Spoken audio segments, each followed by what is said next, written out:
इतिहास के पन्नों में एक ऐसा राजा दर्ज है जिसने अपने जीवन की हर चुनौती को अवसर में बदला।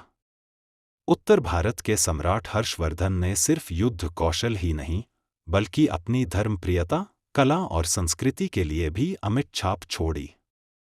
यह कहानी है भारत के एक महानायक की, जिसे आज भी राजा हर्ष के नाम से जाना जाता है। 590 ईस्वी में थानेश्वर, वर्तमान हरियाणा के पुष्यभूति वंश में हर्षवर्धन का जन्म हुआ। उनके पिता महाराज प्रभाकर वर्धन थानेश्वर के शक्तिशाली राजा थे। हर्ष की मां यशोमती ने उन्हें शास्त्रों और धर्म का गहरा ज्ञान दिया। हर्ष बचपन से ही बुद्धिमान और साहसी थे। उनकी शिक्षा युद्ध कौशल, धर्मशास्त्र और राजनीति में हुई। उनके बड़े भाई राज्यवर्धन और बहन राज्यश्री उनके जीवन के प्रेरणा स्रोत थे। हर कहानी में एक मोड़ आता है। हर्ष की जिंदगी का मोड़ आया जब उनके पिता प्रभाकर वर्धन को मालवा के आक्रमणकारियों ने जहर देकर मार दिया। इसके बाद उनके बड़े भाई राज्यवर्धन ने सत्ता संभाली। लेकिन राज्यवर्धन की भी कन्नौज के राजा और गौर शासक शशांक ने हत्या कर दी।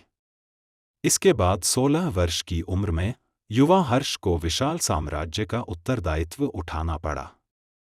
उनके लिए यह समय केवल शोक का नहीं था, बल्कि संघर्ष और साहस का था।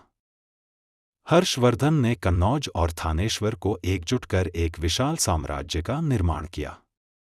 उन्होंने गौर राजा शशांक के खिलाफ युद्ध छेड़ा और अपनी बहन राज्यश्री को उसके चंद्रावती के वनवास से बचाया। कुछ ही वर्षों में हर्ष ने अपना साम्राज्य हिमालय से नर्मदा नदी तक और पूर्व में बंगाल से पश्चिम में राजस्थान तक फैला दिया। 606 ईस्वी में हर्ष ने कन्नौज को अपनी राजधानी बनाया। यह शहर उस समय भारत का सांस्कृतिक और राजनीतिक केंद्र बन गया। हर्षवर्धन की असली ताकत उनके धर्म और शांति के प्रति प्रेम में थी। उन्होंने बौद्ध धर्म को अपनाया और शांति, करुणा और अहिंसा के सिद्धांतों को फैलाने का प्रयास किया। हर्ष के शासनकाल का सबसे उल्लेखनीय विवरण चीनी यात्री वेनसांग ने दिया है। उन्होंने हर्ष के न्यायप्रिय शासन और धर्मसभा का वर्णन किया। हर 5 साल में हर्ष एक महाधर्म सभा का आयोजन करते थे, जहां वे अपनी पूरी संपत्ति दान कर देते थे। उन्होंने नालंदा विश्वविद्यालय को संरक्षण दिया और शिक्षा व संस्कृति को बढ़ावा दिया। उनका उद्देश्य शांति और ज्ञान का प्रसार था।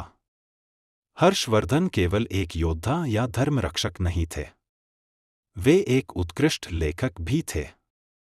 उनकी रचनाएं जैसे नागानंद, रत्नावली और प्रियदर्शिका भारतीय साहित्य में महत्वपूर्ण स्थान रखती हैं। उनकी कहानियां शांति, करुणा और साहस की भावना से भरी हुई थीं। उनके काल को साहित्य और कला का स्वर्णकाल कहा जाता है।